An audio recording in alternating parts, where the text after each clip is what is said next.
Someone rejects you. Nothing touches your body. No bone breaks. No wound appears.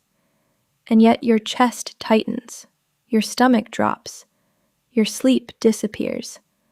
And somehow, a single sentence can stay in your head for days. Why? Why can losing someone's attention hurt almost like being physically injured? Scientists have discovered that social rejection can activate some of the same brain systems involved in the distressing side of physical pain. And that creates a strange question. Why would your brain care so much about another person's decision? The answer may go back thousands of years, to a time when being alone wasn't simply lonely. It could be dangerous. Early humans depended heavily on their groups. A group meant protection, food, help during injuries, and safety for children. So when someone was separated from the group, the brain needed a powerful alarm. It couldn't simply say, "That's unfortunate." It had to say, "Something is wrong. Get back." That ancient alarm system may still be inside your brain today. The difference is that your modern brain doesn't need a predator to trigger it. Sometimes all it needs is a message. "I don't want to be with you anymore." And suddenly, your body reacts. Your heart races. Your muscles tense. Your attention becomes trapped on what happened. You tell yourself it wasn't a big deal.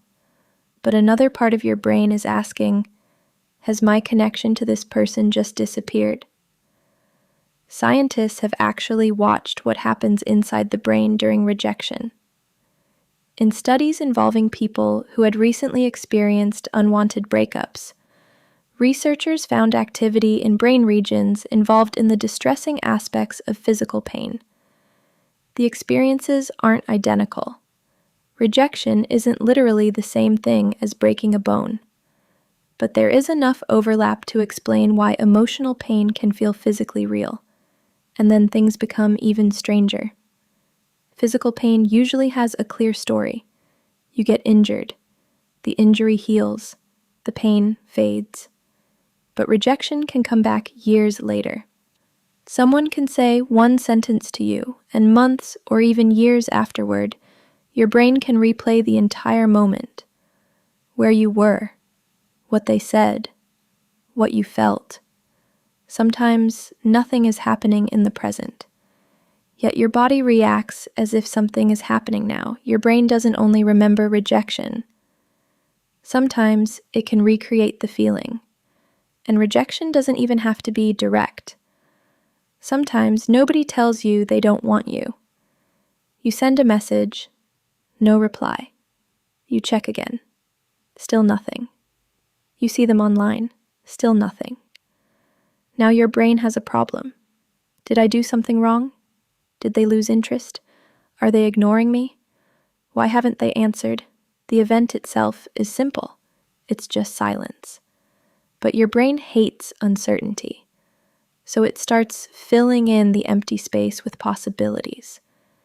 And that's why being ignored can sometimes feel worse than receiving a clear answer. A clear rejection has an ending. Uncertainty doesn't. Your brain keeps searching for an explanation because it wants to know whether the threat is still there. And once you've been rejected before, your brain can become more cautious the next time. A delayed message feels meaningful. A different tone sounds like a warning. Someone becoming slightly distant reminds you of what happened before. Now you're no longer reacting only to the present. You're reacting to the memory of the past. Your brain is trying to protect you. But an alarm designed to protect you can become too sensitive. It can start seeing rejection where there is only uncertainty.